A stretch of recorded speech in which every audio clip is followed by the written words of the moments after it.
todos muito bem-vindos a mais uma transmissão do Instituto Vida para Todos. Tema geral, Gênesis, o princípio. Mensagem 22, o chamamento de Abraão.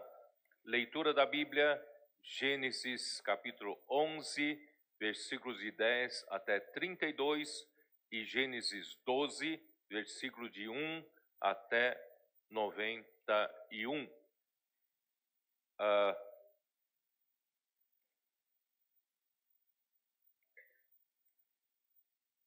Senhor, perdão. Até o versículo 9, perdão. Na minha foi colocado um a mais aqui. Capítulo 2, versículo 1 a 9.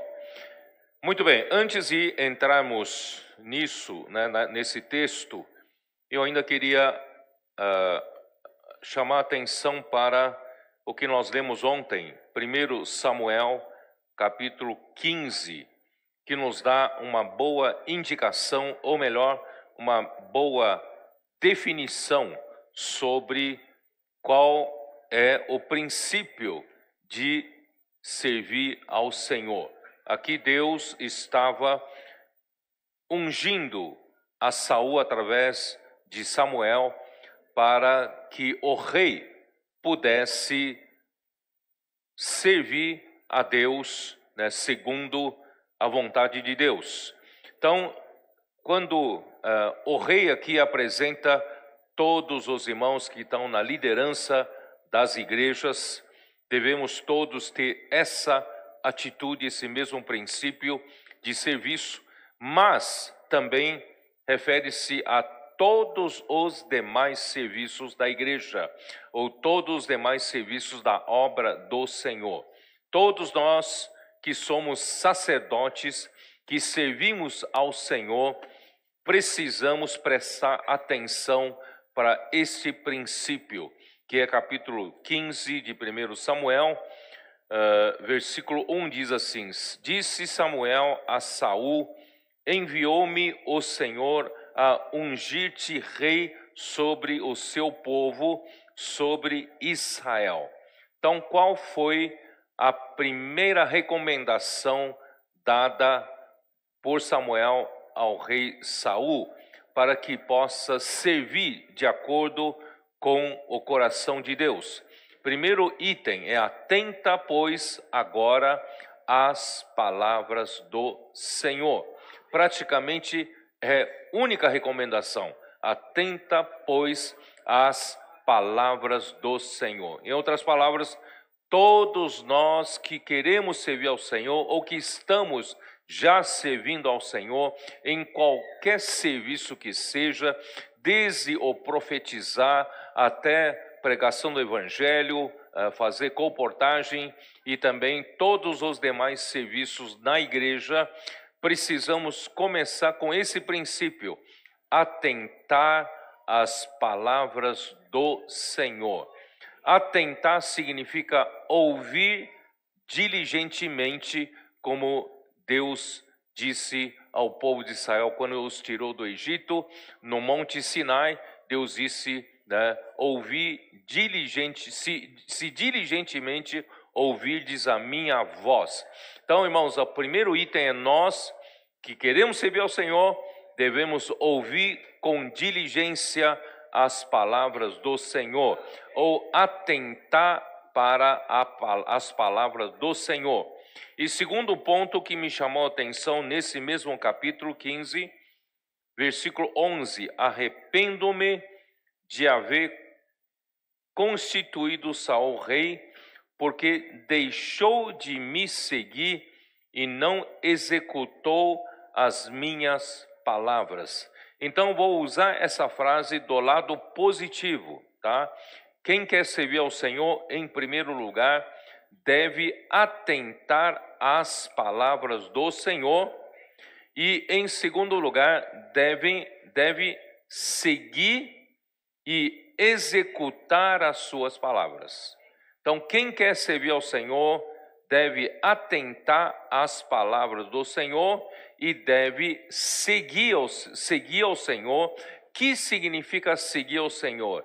É seguir as palavras do Senhor ou seguir para ouvir e executar as suas palavras. Então, quando ouvimos as palavras do Senhor, nós devemos seguir, devemos executar. Irmãos, em segundo lugar é a execução, é a operação. E em terceiro lugar está aqui no versículo 22, porém Samuel disse, porventura, tem o Senhor tanto prazer em holocaustos e sacrifícios, quanto em que se obedeça a sua palavra. Aí vem o terceiro item complementar, é obedecer às palavras do Senhor. Portanto, irmãos, quem quer servir ao Senhor deve atentar às palavras do Senhor, seguir o Senhor e executar a sua palavra. E que mais? Qual é o último? Obedecê-la, obedecer às palavras do Senhor, obedecê-las. Então, se nós devemos ouvir atentamente as palavras do Senhor, devemos seguir e executar as palavras do Senhor. Em terceiro lugar, devemos obedecer às suas palavras, tá? Então, guarde bem isso. Então, para qualquer que seja o serviço, hoje no pequeno grupo de imersão lá embaixo, e nós ouvimos um comportor dizendo que realmente quando nós ouvimos atentamente as palavras do Senhor e nós executamos conforme as suas palavras, a colportagem funciona. O problema é que quando um dia funciona e no outro dia eu penso usar o mesmo que funcionou ontem, hoje já não funciona. Porque nós temos uma facilidade de ficar no automático. Já que ontem funcionou dessa forma, eu vou fazer o mesmo para funcionar hoje. Mas se eu hoje não ouvir atentamente as palavras do Senhor e não executar conforme a palavra do Senhor, seguindo ao Senhor, hoje não funciona. Em outras palavras, na comportagem fica muito evidente quando você está servindo conforme a palavra do Senhor ou não. Mas tem muitos outros serviços que não são tão evidentes assim. Por exemplo, né, na arrumação das cadeiras para uma reunião, né, em preparação de som, preparação para vídeo, né, para qualquer outro serviço, recepção, serviço de mesa do Senhor, qualquer outro serviço, é um serviço técnico. Eu já sei fazer, arrumar cadeira, eu sei fazer, arrumar o salão, eu também sei fazer. Aparentemente, né, não faz diferença eu ouvir atentamente as palavras do Senhor ou não. Mas, irmãos, espiritualmente faz muita diferença. Pode ser que você, até arrumando as cadeiras, conforme as palavras do Senhor, seguindo o Senhor, obedecendo a palavra do Senhor, você tem feito com os irmãos imersão na palavra, gritos de guerra, você inculca a palavra do Senhor, até mesmo arrumar as cadeiras, quem sabe o Senhor opera coisas sobrenaturais nas cadeiras que você arruma. Não acredita nisso? Quem sabe aqueles que vão sentar nas cadeiras que você arruma,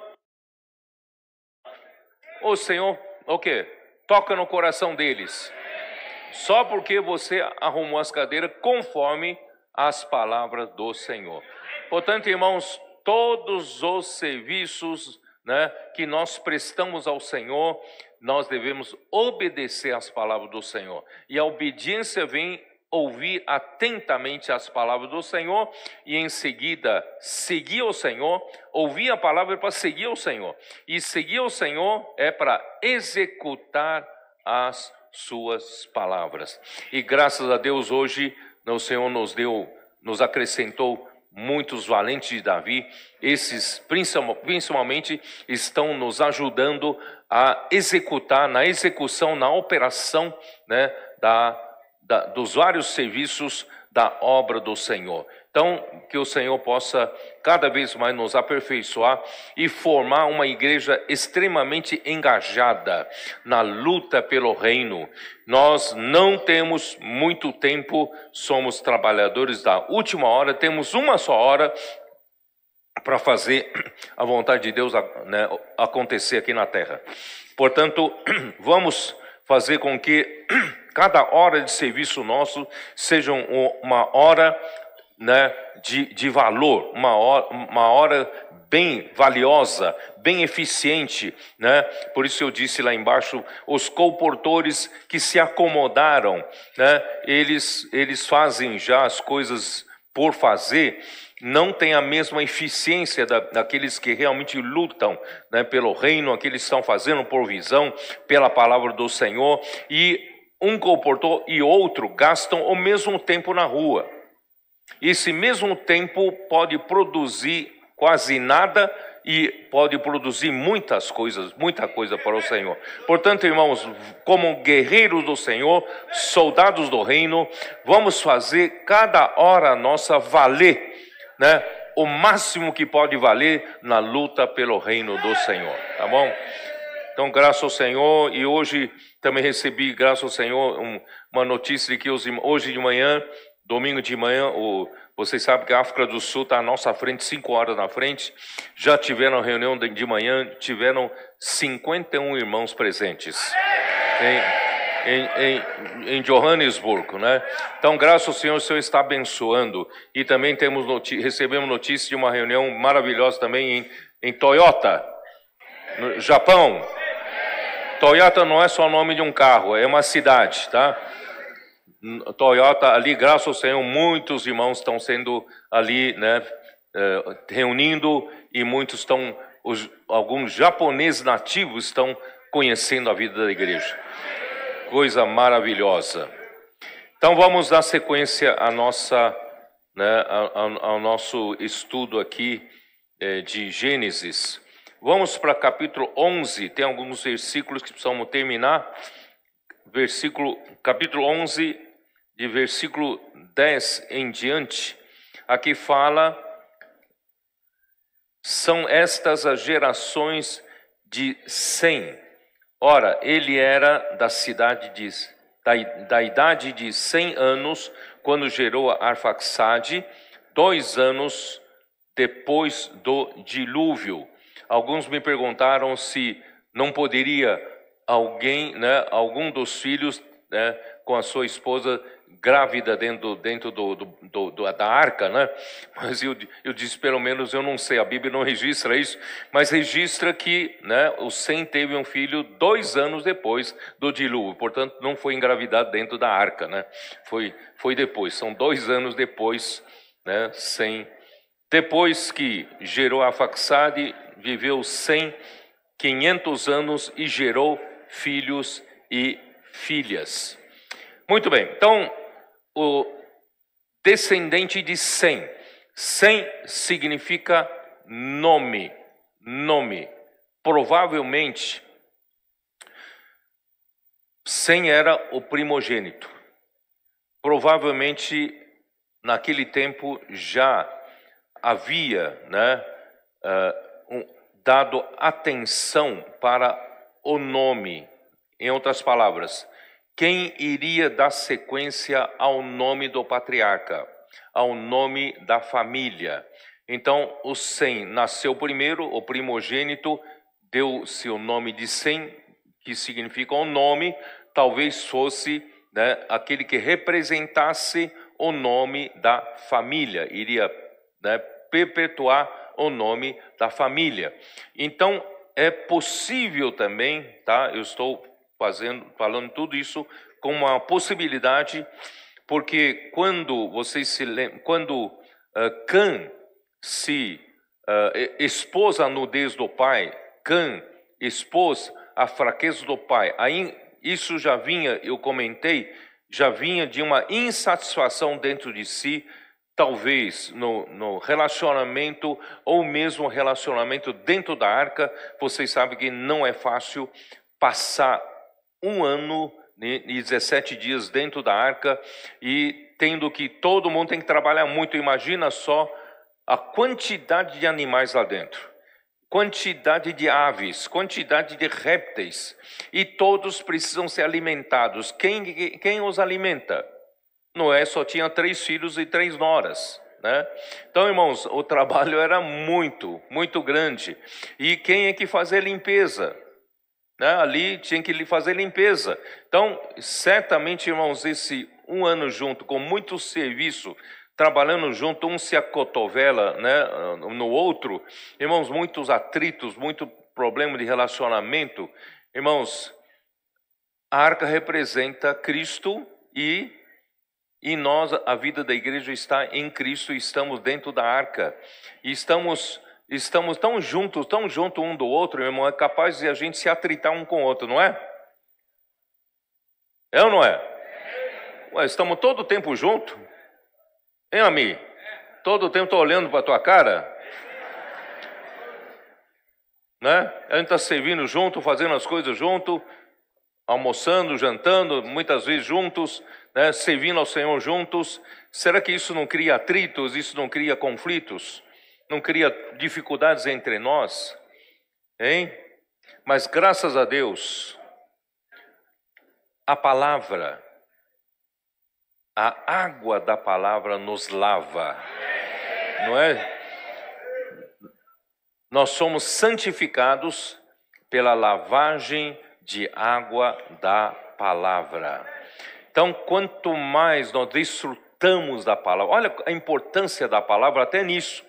Quanto mais desfrutamos da palavra, né? Ouvimos a palavra atentamente, fazemos imersão nela, gritos de guerra, inculcamos a palavra no coração, e a palavra nos lava, irmão, de todos esses possíveis atritos, inimizades, insatisfações que possam surgir no nosso coração.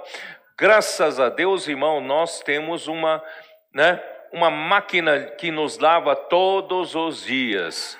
Então não dá tempo de acumular mágoas, acumular, né, ressentimentos. Às vezes eu vejo, sabe, tem irmãos que acumulam demais ressentimentos, acumulam demais mágoas, não é isso? É uma pessoa que está magoada com tudo, tem raiz de amargura contra tudo e contra todos.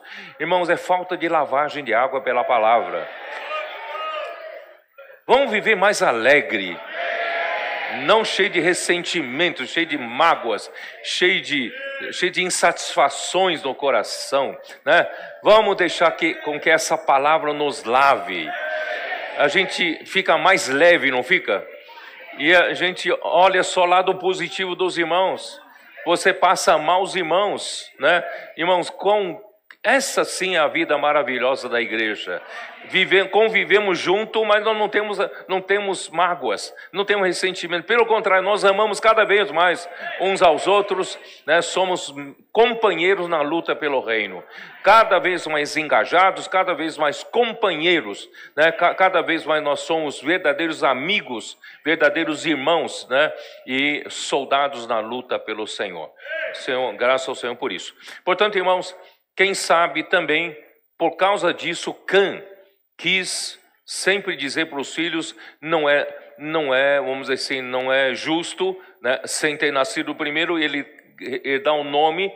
Tanto é que o Nimrod, primeira coisa que ele fez na Torre de Babel, é para o quê? Para divulgar o nome dele, o nome do homem.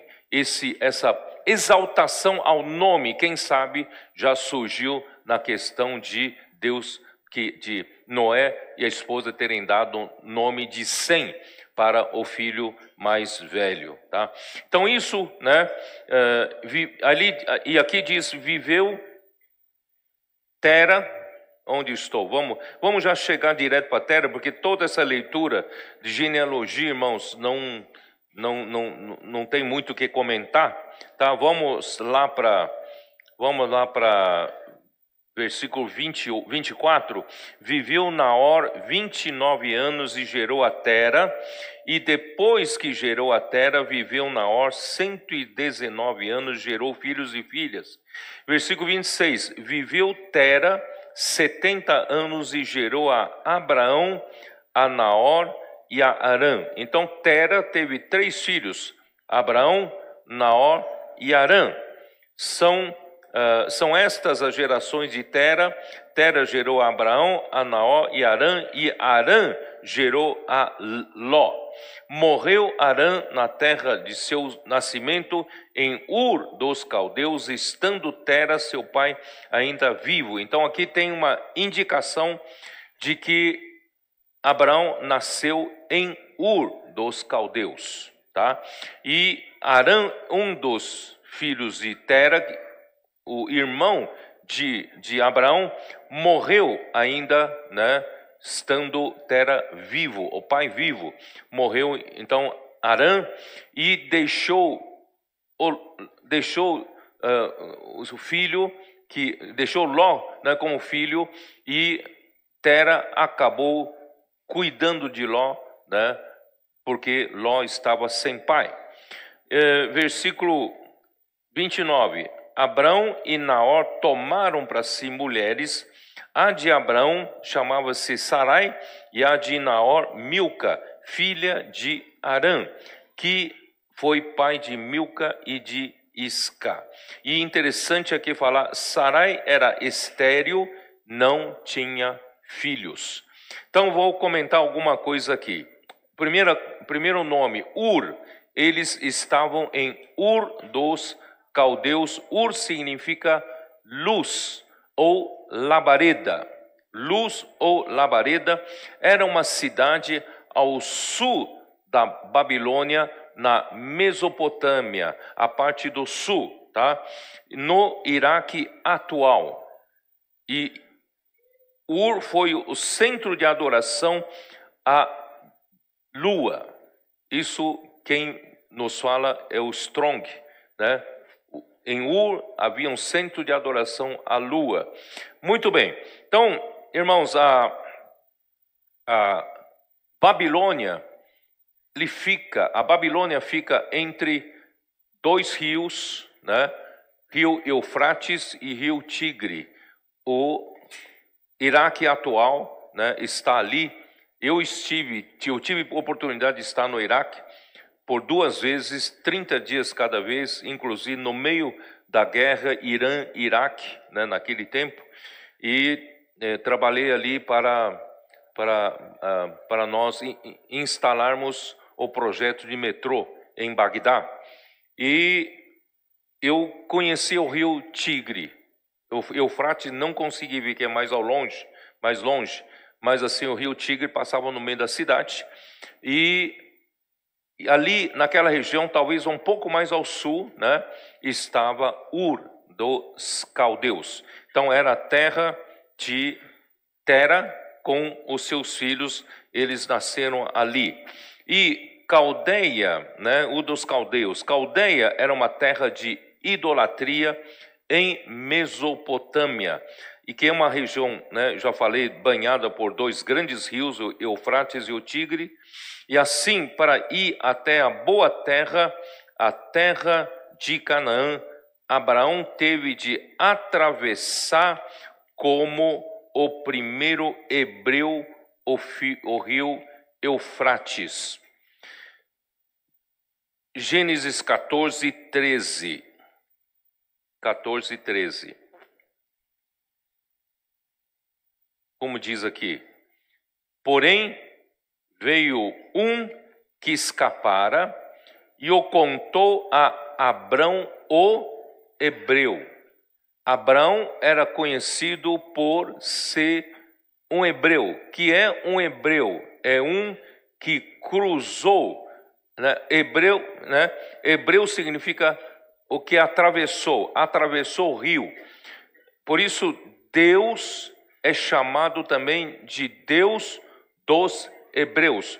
Deus dos que atravessaram o rio Eufrates e foram até a terra de Canaã. Isso está em Êxodo capítulo 9. Porque você não, sem esses versículos, você não sabia por que, né, eles eram chamados de hebreus. Tá? Capítulo 9, versículo 1. Disse o Senhor a Moisés: apresenta-te a Faraó e dize-lhes: assim diz o Senhor, o Deus dos hebreus, deixa aí o meu povo para que me sirva. Então o povo de Israel era conhecido por hebreus. Por quê? Porque Abraão foi o primeiro hebreu, primeiro que atravessou o rio Eufrates e cruzou o rio Eufrates para ir até a terra prometida. Versículo 13: disse o Senhor a Moisés: levanta-te pela manhã cedo, apresenta-te a Faraó e dize-lhe: assim diz o Senhor, o Deus dos hebreus, deixa aí o meu povo para que me sirva. Irmãos, por que é importante Deus ser chamado de Deus dos hebreus?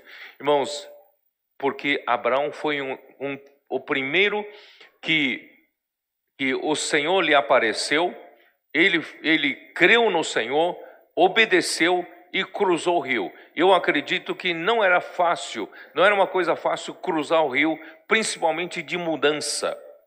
Você cruzar por uma aventura é uma coisa, mas você cruzar já levando uma mudança é outra coisa. Então Deus é dos hebreus porque Abraão tomou essa atitude de fé, né? Largou tudo na terra de ídolos para buscar e servir ao Deus verdadeiro, tá? Então, e também Romanos capítulo 4, versículos 11 e 12 mostra por que foi chamado de hebreus, né? Romanos 4, 11 e 12. E recebeu o sinal da circuncisão como selo da justiça da fé que teve quando ainda era incircunciso, para vir a ser o pai de todos os que creem, embora não circuncidados, a fim de que lhes fosse imputada a justiça. O pai da circuncisão, isto é, daqueles que não são apenas circuncisos, mas também andam nas pisadas da fé que teve Abraão, nosso pai, antes de ser circuncidado. Quer dizer, Abraão deu um passo de fé, atravessou o rio para ir para um lugar que não sabia nem onde era, porque Deus o queria dar a uma terra que prometeu-lhe, mas ele não sabia onde era. Então, esse passo de fé para Deus foi muito importante. Portanto, Tera, pai de Abraão, primeiramente ele cruzou o rio, né? Por quê? Porque Tera, o pai de Abraão e Naó, ele e seus filhos habitaram da além do Eufrates e serviram a outros deuses. Isso está em Josué 24. Dá uma olhada no livro de Josué. Eu já mencionei uma vez, né, esses versículos, Josué 24, versículo 2. Então Josué disse a todo o povo: assim diz o Senhor Deus de Israel, antigamente vossos pais, Tera, pai de Abraão e de Naor, habitaram da além de Eufrates, quer dizer, falando de Canaã, né, eles habitaram para lá, do lado de lá do rio Eufrates. Eles tiveram que cruzar o rio Eufrates, né?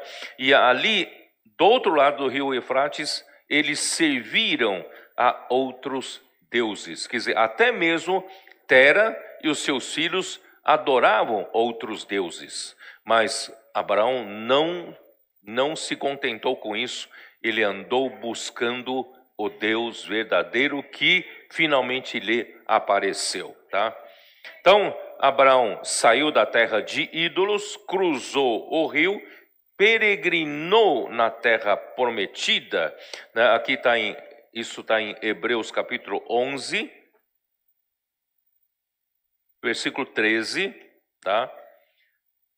Todos esses morreram na fé, sem ter tido promessas, vendo-as, porém, de longe, e saudando-as e confessando que eram estrangeiros e peregrinos sobre a terra.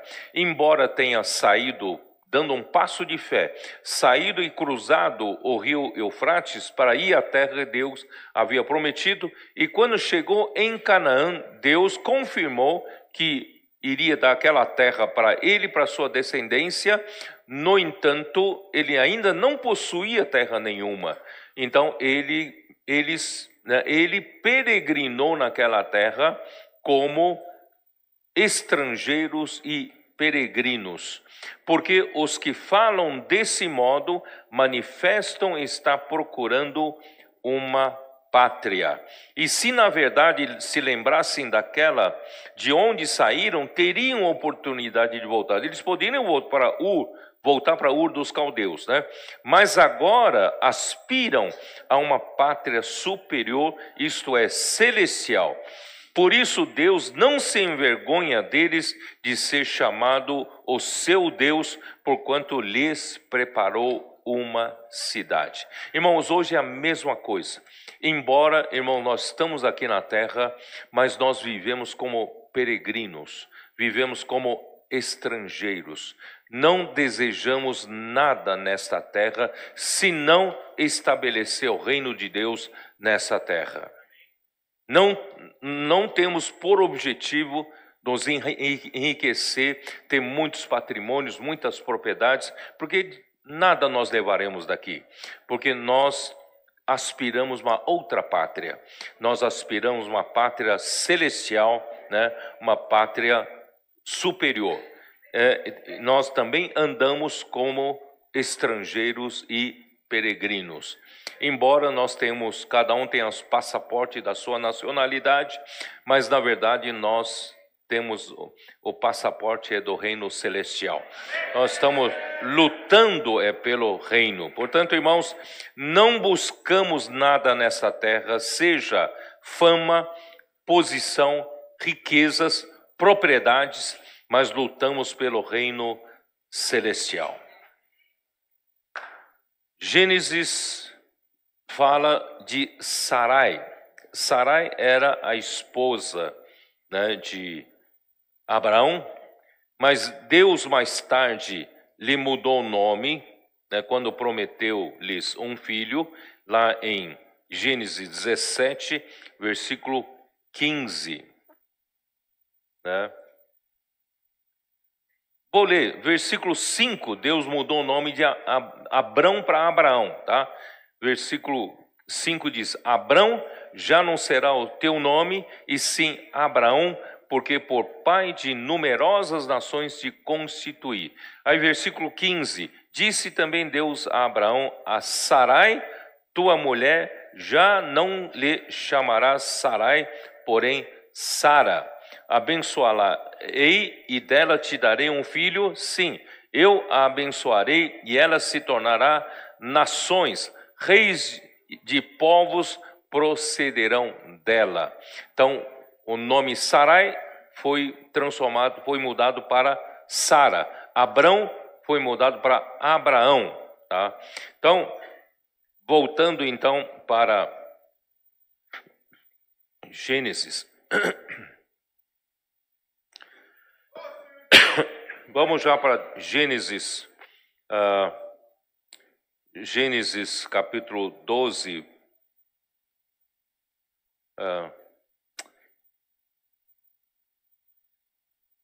Deus prometeu, né, fazer de Abraão uma grande nação, isso está em 12:2.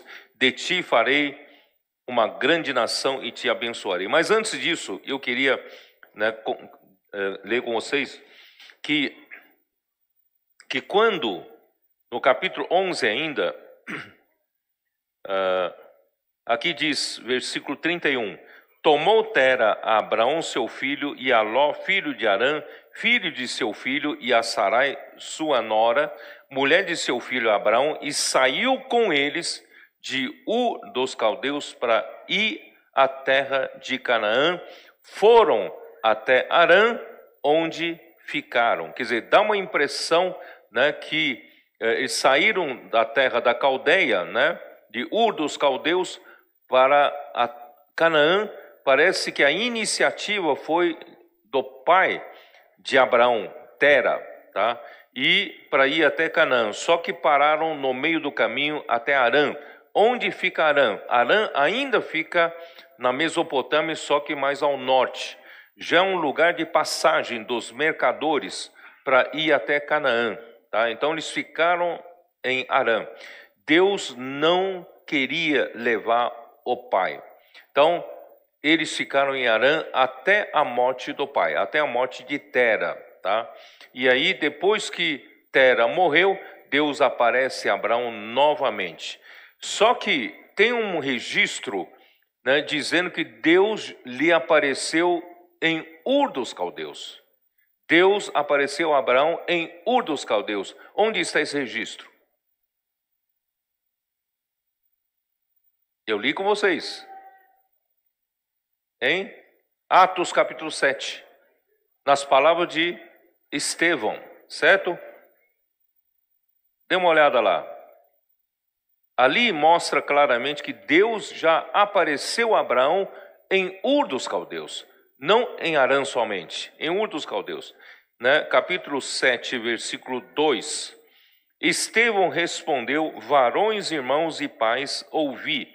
O Deus da glória apareceu a Abraão, nosso pai, quando estava na Mesopotâmia, antes de habitar em Harã.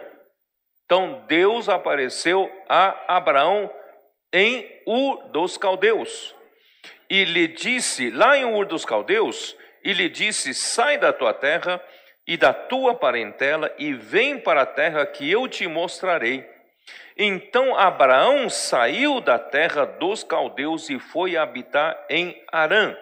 E dali, com a morte de seu pai, Deus o trouxe para esta terra em que vós agora habitais. E vocês entenderam? Agora nós estamos lendo do ponto de vista de Estevão, mostrando que Deus é que apareceu a Abraão, e Abraão foi até Harã, onde seu pai morreu, de lá seguiu para Canaã. Então, o Deus da glória apareceu a Abraão em Ur dos Caldeus, enquanto eles ainda adoravam a outros deuses. Tá? Então, essa é a sequência correta, tá bom? Então, vamos lá. Quando Abraão ainda estava na Mesopotâmia, em Ur dos Caldeus, né, Deus lhe apareceu, isso já mostrei. Em Ur, Abraão habitava com seu pai Tera, e com seu irmão Harã, e com seu sobrinho Ló.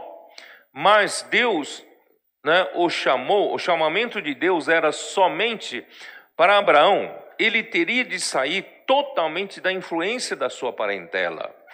Né? Deus não disse: sai da tua terra, não é isso?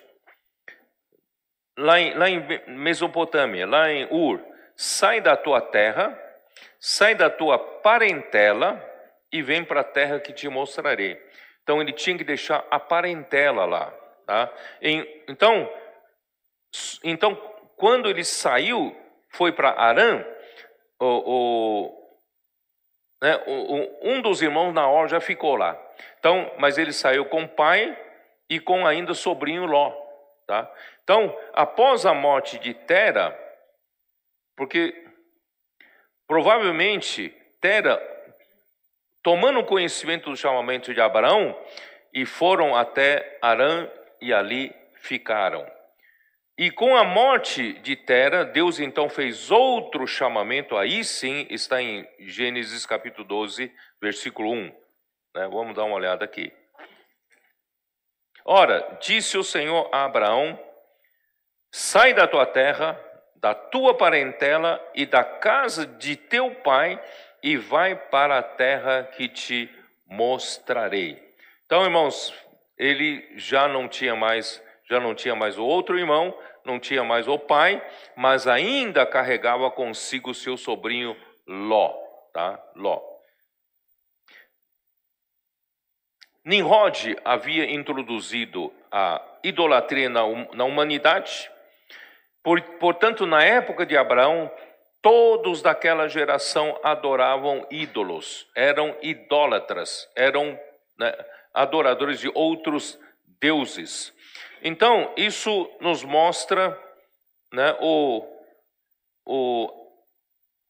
o coração de Deus ao olhar para a terra, em que todos eram adoradores de ídolos. Salmo 14, dá uma olhada no Salmo 14. Salmo 14. Senhor Jesus. Versículo 1. Diz o insensato no seu coração: não há Deus. Corrompem-se e praticam abominação. Abominação é sempre referente à idolatria. E já não há quem faça o bem. Do céu olha o Senhor para os filhos dos homens para ver se há quem entenda. Finalmente alguém tenha um pouco de entendimento. Não é possível. Todos são adoradores de ídolos. Todos adoram essas abominações, certo? Então Deus olha do céu, olha o sentimento de Deus. Ele olha do céu para ver se tem alguém que entenda e se há alguém que faça o bem, né? Que eu reconheça, que eu adore, certo? E se há quem o quê? Se há quem busque a Deus. É isso, né? Se há quem busque a Deus, né? Todos se extraviaram e juntamente se corromperam. Não há quem faça o bem, não há nem um sequer, não havia nem um. Todos eram adoradores de ídolos, de outros deuses. Isso também é retratado em Romanos 3, não é isso? Romanos 3. Senhor Jesus. Versículo 10. Como está escrito: não há justo nem um sequer.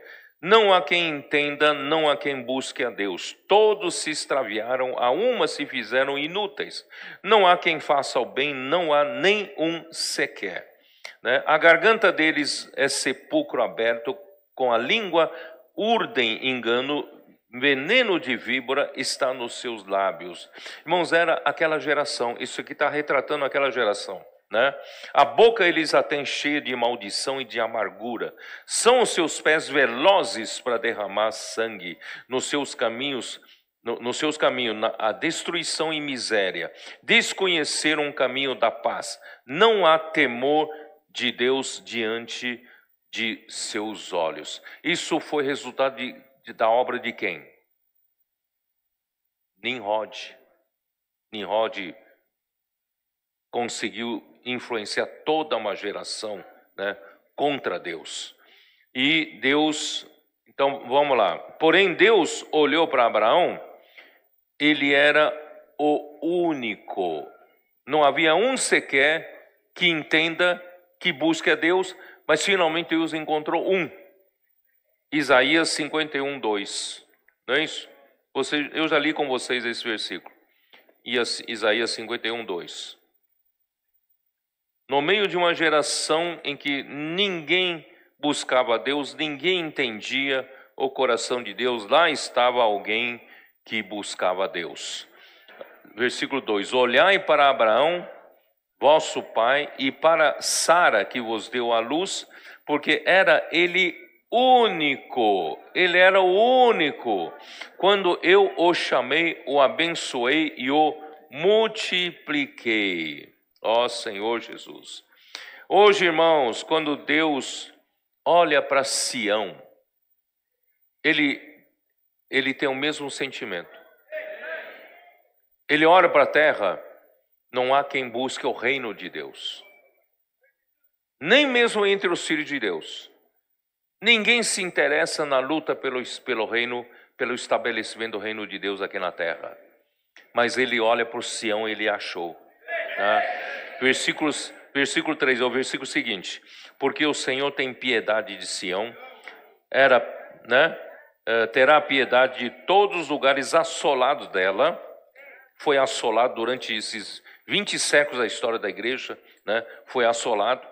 e fará o seu deserto como Éden, né? O Senhor vai voltar a fazer, irmão, de Sião um jardim do Éden, jardim do prazer de Deus. Você não está tendo esse antegozo do Éden na vida da igreja? A alegria voltou, o prazer voltou, andar na presença de Deus, né, seguindo a sua palavra, né, esse tempo voltou, aleluia. E fará o seu deserto como Éden e a sua solidão como o jardim do Senhor. Regozijo e alegria se acharão nela, ações de graças e som de música. Aleluia, que hoje Deus está olhando para o Sião, Ele está vendo as pessoas aqui que lutam pelos interesses do Senhor. Ele não vê pessoas que só vivem pelos seus próprios interesses, cada um buscando adorar ídolos para benefício próprio. Nós não. Graças ao Senhor, Deus hoje tem um Sião aqui que luta pelo seu reino. Mesmo em face da morte, não amaram a sua própria vida. Esse é o nosso, né? E também, ó Senhor Jesus, vamos dar uma olhada também em Números capítulo 9. Números capítulo 9, versículo 6.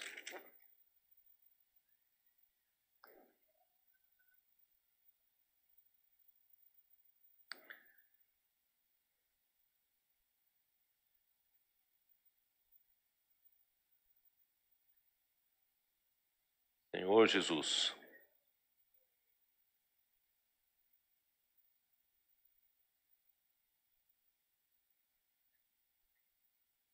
Perdão, não errei de versículo, não sei agora.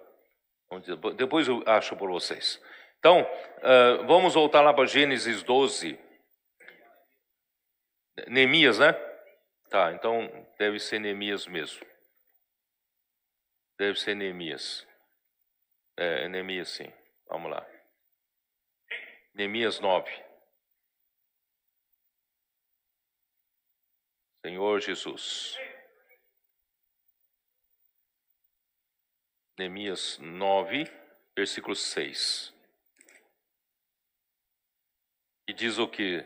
Só tu és o Senhor, tu fizeste o céu dos céus e todo o seu exército, a terra e tudo quanto nela há, os mares e tudo quanto há neles, e tu os preservas a todos com vida, e o exército dos céus te adora.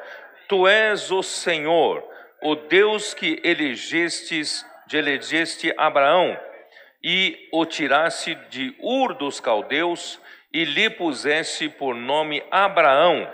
Achaste o seu coração fiel perante ti, e com ele fizeste aliança, para dares a tua descendência a terra dos cananeus, dos heteus, dos amorreus, dos ferezeus e dos jebuseus e dos girgazeus, e cumpriste as tuas promessas, porquanto és justo. Então, não só Abraão era o único que estava buscando a Deus, que entendia, né, que havia um Deus que criou os céus e a terra, e finalmente Deus achou em Abraão um coração fiel.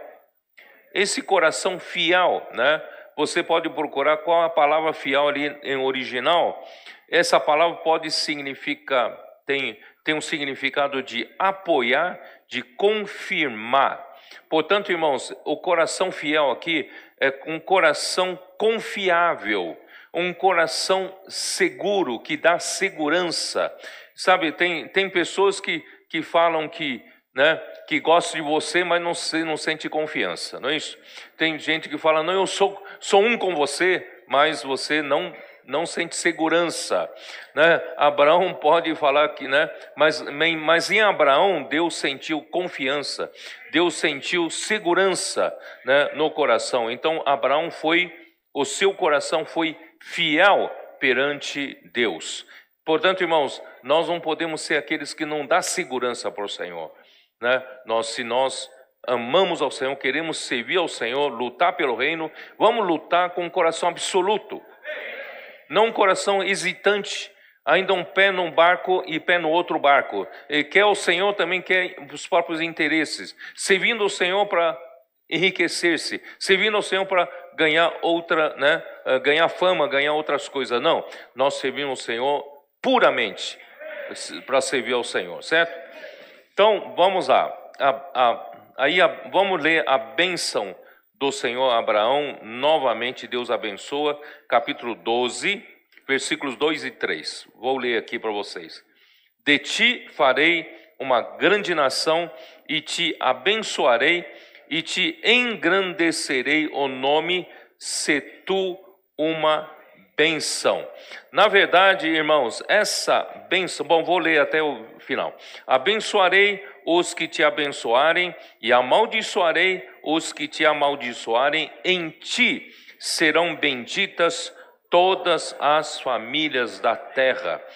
A concretização disso veio com Cristo. Veio com Cristo. Portanto, quando Deus abençoou Abraão aqui, ele estava já pré-anunciando o evangelho com a vinda de Cristo, o que aconteceria. Quer dizer, a verdadeira bênção chegaria com a chegada de Cristo. Nós podemos ver isso em Gálatas 3. Vamos dar uma olhada lá? Gálatas 3, versículo 8.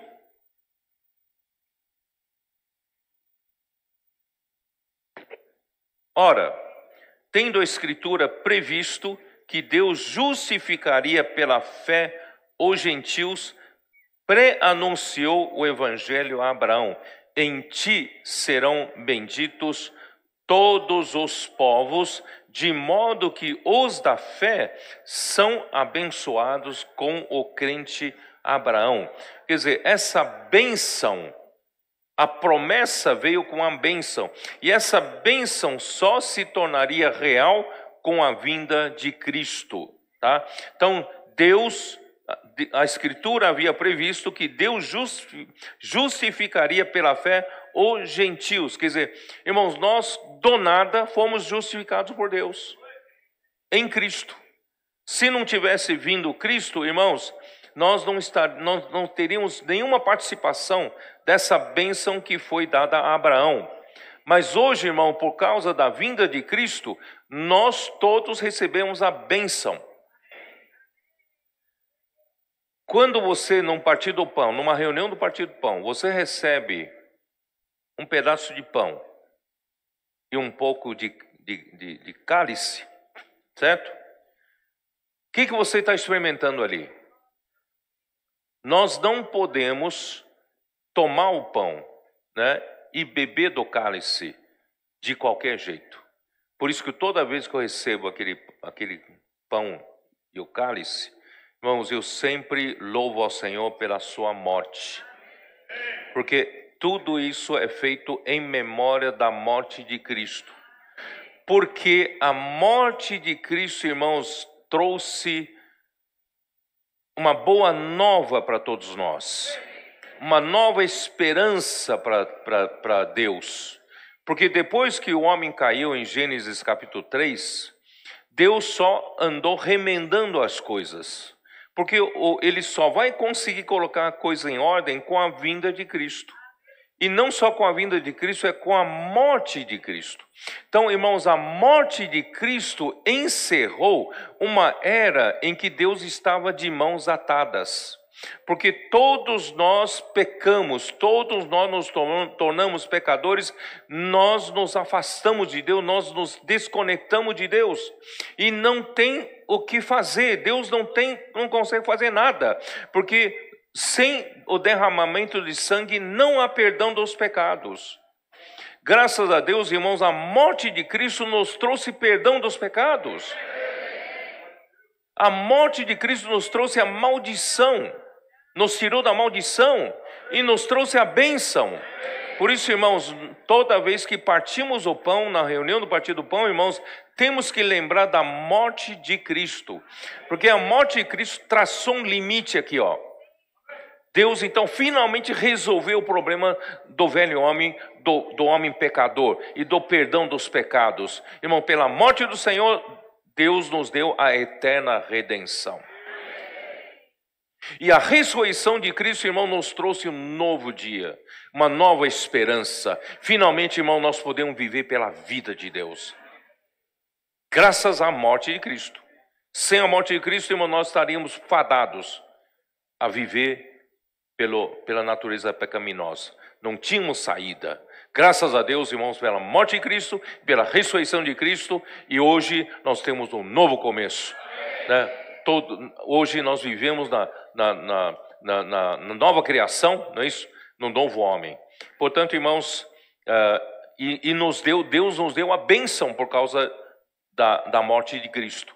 E hoje inicia-se, né, eu e você, gentios, não teríamos participação nenhuma, né, do povo de Israel, mas em Cristo nós hoje fomos justificados por Deus.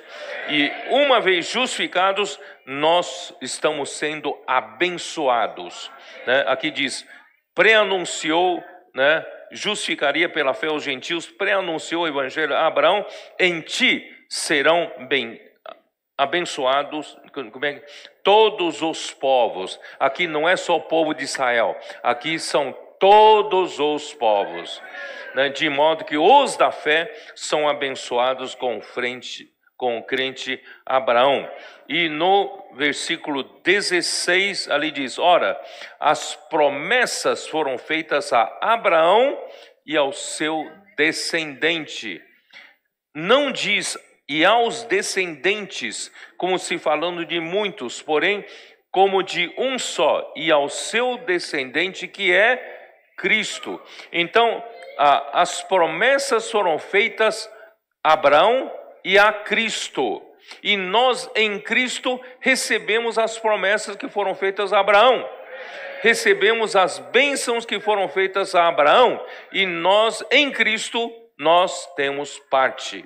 Por isso, irmãos, temos parte como? No versículo 14, para que a bênção de Abraão chegasse até os gentios em Cristo Jesus, a fim de que recebêssemos pela fé o Espírito prometido. Nós que estávamos em pecado, mortos nossos delitos e pecados, e agora Ele nos deu vida, Ele nos deu o Espírito. Esse Espírito prometido, irmãos, trouxe a bênção, a maior bênção que Deus pode dar para o homem é o Espírito prometido. Nesse Espírito, irmãos, estão todas as riquezas de Deus. Nesse Espírito está tudo que o homem precisa. A árvore da vida está aí, a vida está aí, a natureza de Deus está aí, a natureza santa de Deus está aqui. Irmãos, tudo que Cristo é, né, está nesse Espírito. Irmão, você tem tudo. Se houvesse uma pílula que traz tudo, irmãos, essa pílula é o Espírito prometido. E hoje você já o tem, já está dentro de você. E você pode continuar tirando as riquezas desse Espírito prometido. Você acredita nisso? Você, a todo tempo, você tem esse depósito de riqueza de Deus em você, que é o Espírito prometido. Irmãos, essa bênção de Abraão todos os dias nos abençoa. Todos os dias nós temos a bênção de Abraão conosco, que é o Espírito prometido. Ó Senhor Jesus. Então, de ti farei uma grande nação. Deus falou para Abraão, de ti farei uma grande nação. Nosso primeiro pensamento é a nação de Israel. Mas, irmãos, aqui Deus está prometendo uma coisa maior. Tanto é que a bênção que Deus deu para Abraão não era só para o povo de Israel, mas para abençoar todas as famílias da terra, todos os povos. Quer dizer, não se resume em uma nação, se resume a toda a terra, tá? Então, a nação que Deus está falando aqui, de ti farei uma grande nação, refere-se primeiramente ao reino. Essa grande nação seria ao reino de Deus. Irmãos, é para isso que nós estamos lutando. Nós estamos lutando pelo reino de Deus. E Deus prometeu a Abraão: de ti farei uma grande nação. Então, essa nação não é somente a nação de Israel, é o reino de Deus, muito mais abrangente. Só que o reino de Deus, no tempo de Israel, era a nação de Israel. Tá? Então, o reino de Deus começa com a nação de Israel no Antigo Testamento. Você pode ver que Deus assim considera, numa parábola aqui em Mateus 21, 43. Dá uma olhada. Mateus 21, 43.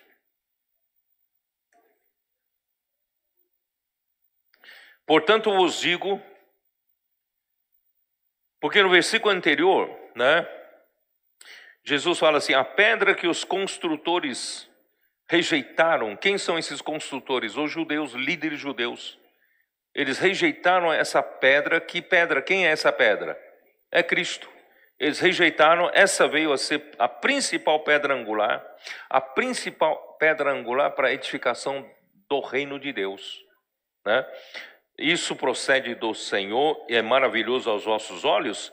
Versículo 43. Portanto vos digo que o reino de Deus vos será tirado e será entregue a um povo que lhe produza os respectivos frutos. Quer dizer, Jesus estava tirando o reino de Deus da nação de Israel e está entregando para quem? Para a igreja. Então é uma mudança de dispensação.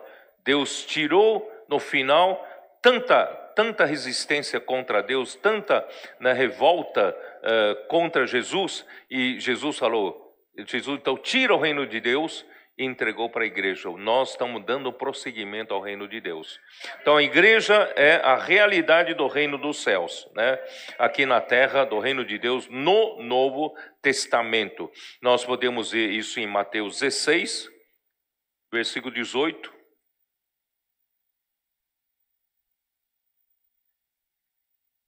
Mateus 16, 18. Também eu te digo, tu és Pedro, e sobre esta pedra edificarei a minha igreja, e as portas do inferno, portas do Hades, não prevalecerão contra ela. Dar-te-ei a chave do reino dos céus. Então a igreja tem as chaves do reino dos céus. O que ligares na terra terá sido ligado nos céus, e o que desligares na terra terá sido desligado nos céus. Então foi entregue à igreja a chave do reino dos céus. Então a igreja dá prosseguimento ao reino de Deus, tá? E no fim, o reino de Deus vai continuar no milênio. No reino milênio. Deixa eu ainda ler o Romanos 14, 17. Para provar, irmãos, que nós estamos vivendo um reino de Deus aqui na terra. Romanos 14, 17. Porque o reino de Deus não é comida nem bebida, mas justiça e paz e alegria no Espírito Santo. Você está experimentando isso na vida da igreja? Se você está desfrutando da justiça, da paz e da alegria no Espírito Santo, isso prova que nós estamos já no reino de Deus. O reino de Deus já apareceu aqui na terra, na vida da igreja. E no reino milenar, quando termina a nossa era, vai chegar a era do milênio.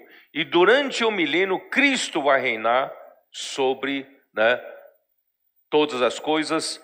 Só que quem vai reinar com Cristo? Somente os vencedores. Então, ali, quando chegar nesse dia, Apocalipse 11, vamos dar uma olhada. Apocalipse 11, versículo 15.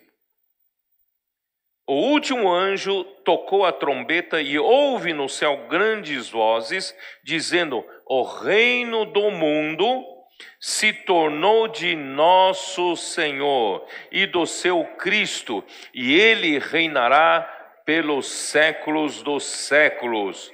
E no capítulo 20 de Apocalipse, versículos 4 e 6, dá uma olhada.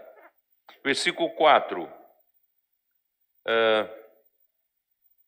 Vi também tronos, e nesses sentaram-se aqueles aos quais foi dada a autoridade de julgar, e ainda as almas dos decapitados por causa do testemunho de Jesus, bem como por causa da palavra de Deus, tantos quantos não adoraram a besta, nem tampouco a sua imagem, não receberam a marca na fronte e na mão, viveram e reinaram com Cristo durante 1000 anos.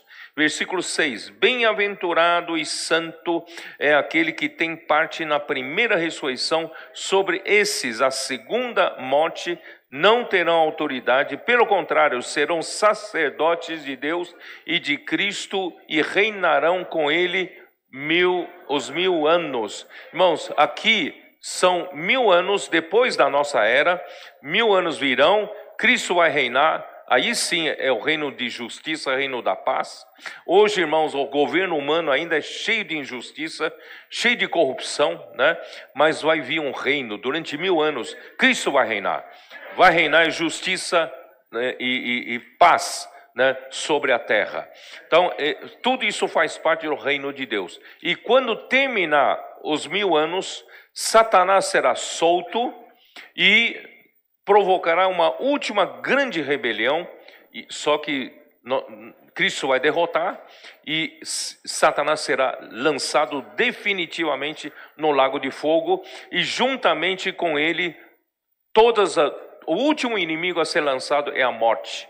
O inferno, a morte foram lançados para o lago de fogo. Não haverá mais nada que resista a Cristo, resista ao encabeçamento de Cristo. Irmãos, aí reina paz para todos sempre.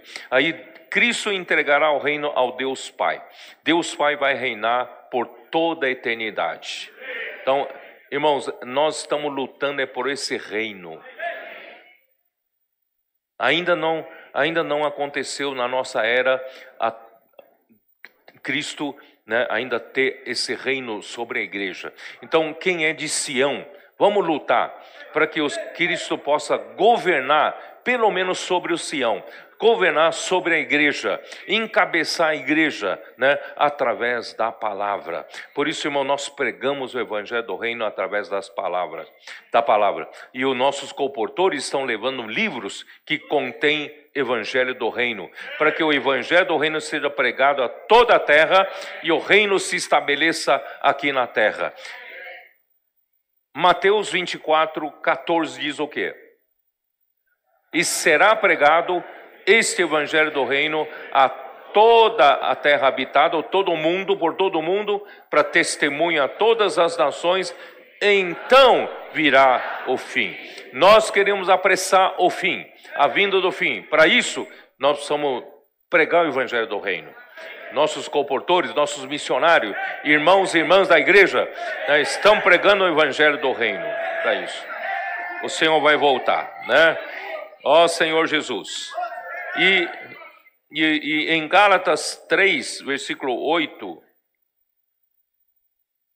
Gálatas 3, versículo 8, eu li, né? Aqui diz, na verdade, em ti engrandecerei o nome, se tu uma bênção, é o evangelho anunciado a Abraão, em ti serão abençoados todos os povos, de modo que os da fé é que são abençoados com crente Abraão. A bênção de Abraão, irmãos, chegou até os gentios em Cristo Jesus, a fim de que recebêssemos pela fé o Espírito prometido. E também já li, isso está em Gálatas 3,14. E as promessas foram feitas a Abraão e ao seu descendente Cristo, e assim a promessa foi concedida a todos os que creem. Se você crê, você recebe a promessa juntamente com a benção. Irmãos, abençoarei os que te abençoarem, amaldiçoarei os que te amaldiçoarem, em ti serão benditas todas as famílias da terra. Irmãos, todo aquele que abençoar o povo de Deus, seja um indivíduo, seja uma nação, é abençoado, né? Seja a nação de Israel ou igreja, e todo aquele que abençoar receberá benção. Você sabia disso? Devemos perceber que com Abraão aconteceu uma virada. De Adão, a raça criada, Deus fez uma virada com Abraão e foi para a raça eleita, raça chamada, raça de a nação de Israel. Então, né, com Abraão houve como é que chama? Um turning point, um ponto de virada, certo? Veio a raça adâmica, e quando chega em Abraão, ganha uma esperança. A raça chamada, e essa raça chamada veio a nação de Israel. Porém, com relação às promessas, irmãos, acontece uma outra virada. A partir de Abraão, Deus não só usou Abraão para levantar uma nação de Israel, mas em termos de bênção, de promessa, Deus então usa Abraão para abençoar toda a raça humana. Em ti serão benditas todas as famílias da terra. Então essa virada foi tremenda, porque ele visava Cristo quando nascesse, né, através da mulher, uma semente da mulher. Portanto, irmãos, depois da vinda da semente da mulher, o descendente de Abraão, Cristo, o qual, por meio da sua morte e ressurreição, tornou-se acessível ao homem o Espírito prometido. Onde estão todas as bênçãos de Deus, que é o próprio Deus como Espírito dado ao homem. É a árvore da vida que o homem perdeu lá no jardim do Éden. Existe um hino entre nós, um hino bem antigo, não sei se vocês se lembram, os mais antigos talvez se lembram, que em Adão nós perdemos a porção que Deus prometeu dar para o homem, né? Mas em Cristo nós achamos de volta a porção que Deus deu para nós. É a porção da promessa, a porção da bênção. Em Adão, nós perdemos a árvore da vida. Em Adão, a árvore da vida, o caminho para a árvore da vida foi encerrado para o homem. O homem não tem mais acesso à árvore da vida. Mas graças a Deus, em Abraão e em seu descendente, o caminho para a árvore da vida se abriu novamente. Hoje nós temos acesso à árvore da vida. Nós temos acesso, né, a Deus. Por isso, irmãos, vamos... Hebreus capítulo 4, versículo 16, fala dessa realidade hoje. Hebreus 4, 16. Acheguemo-nos, portanto, confiadamente, junto ao trono da graça, a fim de recebermos misericórdia e acharmos graça para socorro em ocasião oportuna. Nós ainda somos homens fracos, ainda não estamos totalmente livres da influência do pecado, da influência do velho homem, mas nós ainda somos fracos para fazer a vontade do Senhor. Mas hoje nós temos uma coisa que em Adão nós perdemos: nós temos acesso novamente a Deus, novamente à árvore da vida. Então, irmãos, vamos nos achegar, vamos aproveitar que tem um caminho aberto. Quem abriu esse caminho aberto? Cristo abriu com seu sangue precioso, né? Esse caminho foi aberto para nós nos achegar mais. Não bata ponto de vez em quando. De vez em quando, irmãos, vamos entrar sempre, vamos achegar sempre confiadamente junto ao trono da graça. Sabe o que é trono da graça aqui? Que trono da graça é esse?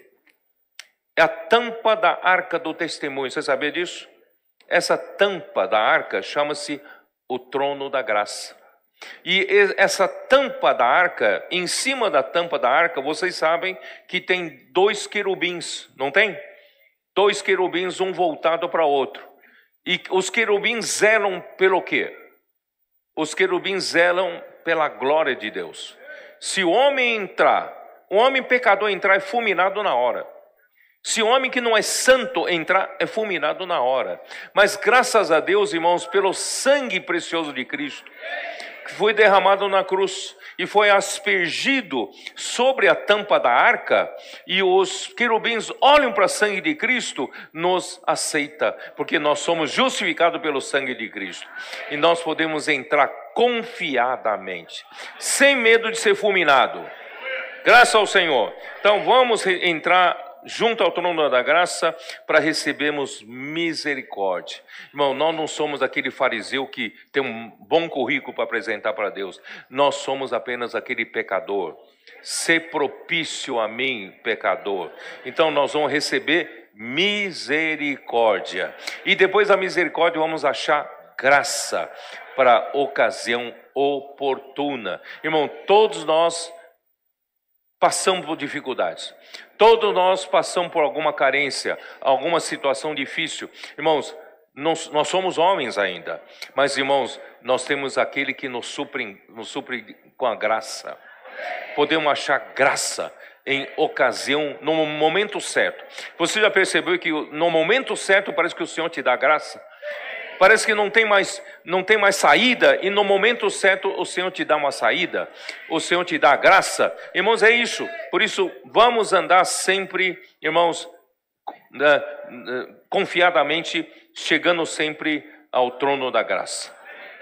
Agora vamos lá, vamos voltar lá para Gênesis, eu preciso terminar aqui, né? Gênesis 12. Senhor Jesus. Partiu, versículo 4. Partiu, pois, Abraão como lhe ordenara o Senhor, e Ló foi com ele. Tinha Abraão 75 anos quando saiu de Harã. Levou Abraão consigo a Sarai, sua mulher, a Ló, filho de seu irmão, e todos os bens que haviam adquirido, e as pessoas que lhe acrescentaram em Harã. Partiram para a terra de Canaã e lá chegaram. Tá? Então, irmãos, quando chamado, né, Abraão obedeceu a fim de ir para um lugar que devia receber por herança, né, isso está em Hebreus capítulo 11, versículo 8, nós já lemos, mas vou ler outra vez para vocês. Hebreus 11, tá? Versículo 8, pela fé Abraão, quando chamado, obedeceu a fim de ir para um lugar que devia receber por herança, e partiu sem saber aonde ia. É totalmente pela fé. Irmãos, hoje é a mesma coisa. Hoje o Senhor falou, irmão, nós partimos. O Senhor falou, nós seguimos. Porque, irmãos, essa fé cega mesmo. Fé na palavra do Senhor. E Deus se agrada com isso, né? Então aí ele partiu e foi. E onde ele foi? Vamos lá.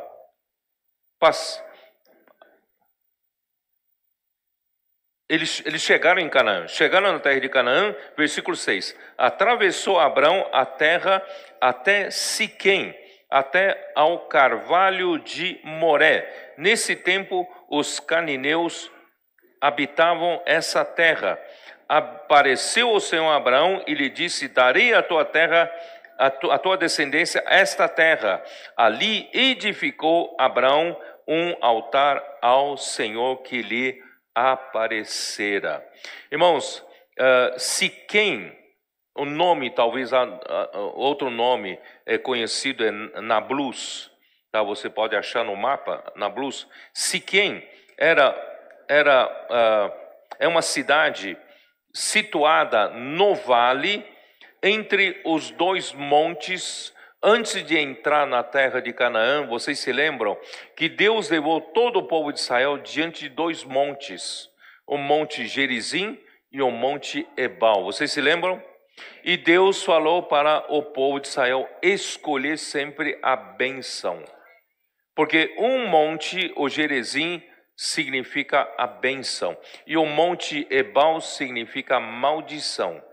Se vocês andarem de acordo com a minha palavra, atentar a minha palavra e cumprir a minha palavra, vocês terão bênção. Mas se vocês não darem ouvidos à minha palavra, né, e seguirem os estatutos do povo da terra que eu vou introduzir, e vocês seguirem também as suas abominações, se afastarem da minha palavra, vocês vão receber maldição. Então, qual é a escolha de vocês antes de entrar, eu quero apresentar essas duas escolhas. O que vocês escolhem? Irmãos, sempre diante de nós está Deus coloca duas alternativas. Deus coloca a bênção, Deus coloca a maldição. E a bênção, irmão, está sempre em ouvir atentamente a palavra do Senhor e obedecer a palavra do Senhor e executar segundo a sua palavra. Irmão, nós vamos ter sempre bênção. Mas se nós não fizermos isso, desobedecer e andar como os povos dessa terra, nos contaminar com abominações dessa terra, nós vamos receber a maldição. Então Abraão acampou ali, levantou sua tenda nesse vale entre Gerizim e Ebal. O que significa isso? Deus estava dando também uma oportunidade de escolha para Abraão. Abraão, eu te trouxe para essa terra que eu vou dar para ti e para a tua descendência. Agora você tem uma escolha diante de você, tá? Então, o que vocês escolhem?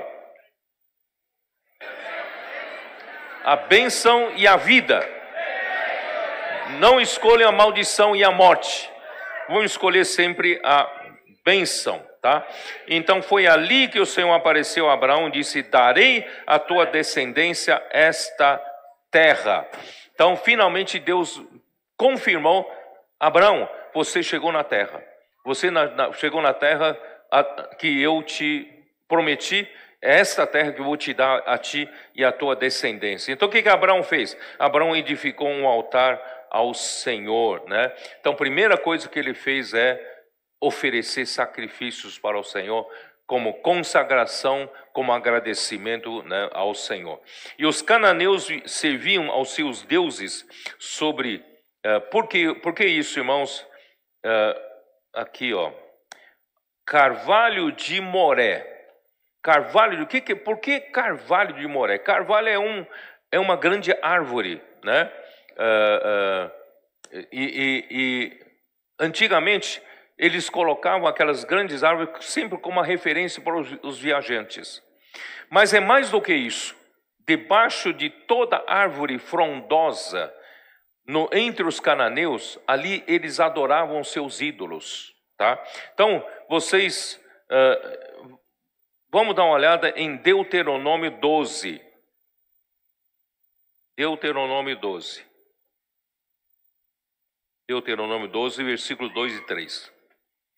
Destruireis por completo todos os lugares onde as nações que ides desapossar serviram aos seus deuses, sobre as altas montanhas, sobre os outeiros e debaixo de toda árvore frondosa.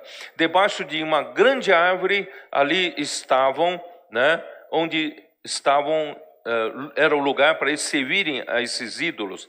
Deitareis abaixo os seus altares e despedaçareis as suas colunas e os seus postes ídolos, queimareis e despedaçareis as imagens esculpidas aos seus deuses, apagareis o seu nome daquele lugar. Então, debaixo de uma árvore frondosa estão esses postes ídolos, essas imagens esculpidas, né? Então, o Senhor agora trouxe Abraão para um lugar e ele não seguiu adorando esses outros deuses, ele levantou um altar ao Deus verdadeiro, tá? Então, ali Deus apareceu a Abraão e prometeu dar aquela terra para sua descendência, lembrando ainda, irmãos, que ele não tinha filhos. Eu darei a ti esta terra onde você está, a ti e a tua descendência. Mas ele pensa, mas o Senhor sabe que eu não tenho filho, e a minha mulher é estéril. Irmãos, é muito interessante, mas Abraão não falou uma palavra. Abraão creu no Senhor, né? Então, essa reaparição fortaleceu a sua fé, deu-lhe a confirmação de que havia chegado à terra da promessa de Deus. Assim, pela fé, Abraão peregrinou, vou voltar àqueles versículos de Hebreus 11, Abraão peregrinou na terra da promessa como em terra alheia. Vamos lá, vamos ver, vai. Hebreus 11, versículos 9 em diante, vamos lá. Pela fé, peregrinou na terra da promessa como em terra alheia, habitando em tendas com Isaque e Jacó, herdeiros com ele da mesma promessa. Ora, Deus que criou os céus e a terra, lhe havia prometido aquela terra.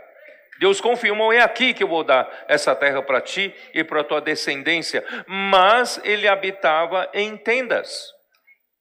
Ele não tinha um título de propriedade. Ele creu no Senhor. Ele sabia que no momento certo o Senhor ia dar. Mas ele não estava preocupado com as coisas, a propriedade terrena.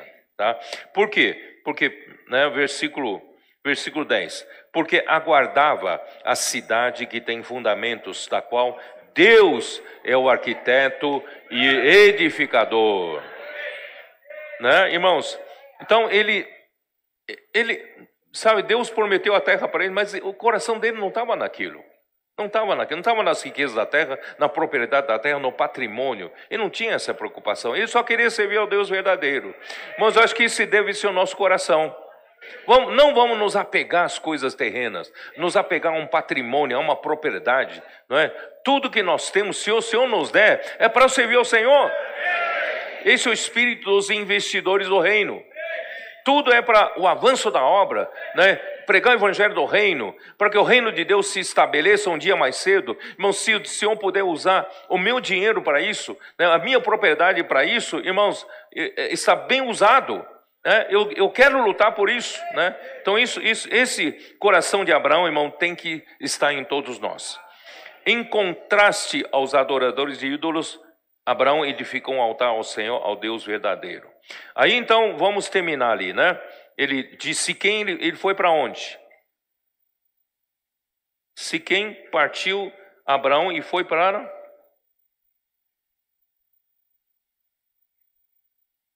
Versículo 8, passando dali para o monte ao oriente de Betel, armou a sua tenda, ficando Betel ao ocidente e Ai ao oriente.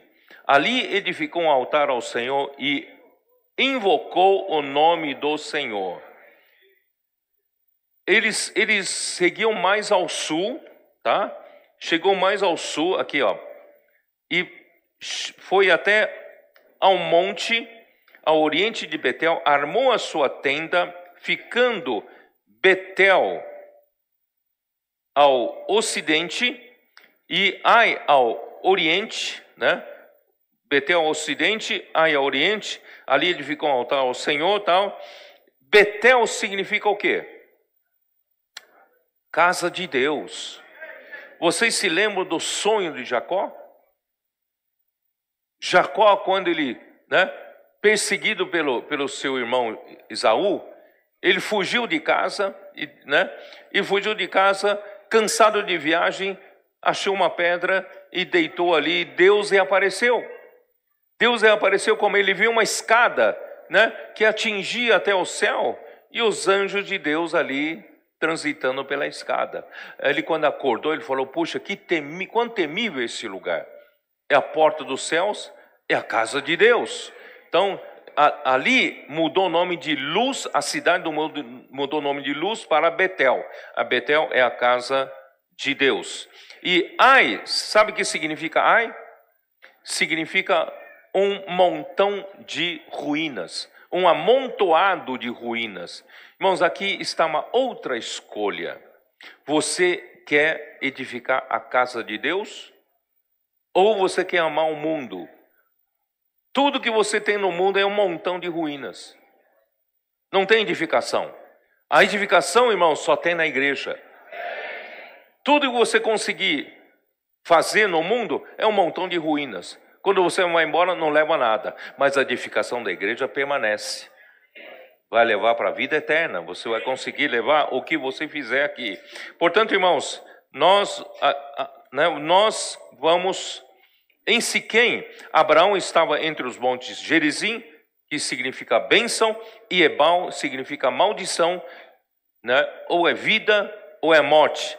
E agora ele armou a sua tenda entre a casa de Deus e um amontoado de ruínas.